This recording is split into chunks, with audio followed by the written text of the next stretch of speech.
un semilla más chiquito, tiene esperanza para virar gente un plantación. Y en de cosecha, para nos partir entre nos. Un cosecha saludable para nos cocinar.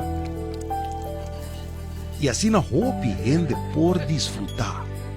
Un semilla de sabiduría por rende de mente de nos tur. Tres un cambio na momento na escuro.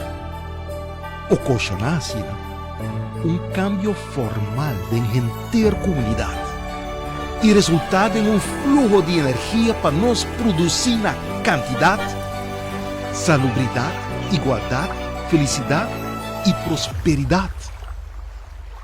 Junto, nanta forma e raiz para ayudar a cargar nos país. Corsol, nós te deseamos año cargar com semilla plantar e sembrar para cada de nós durante o año 2022.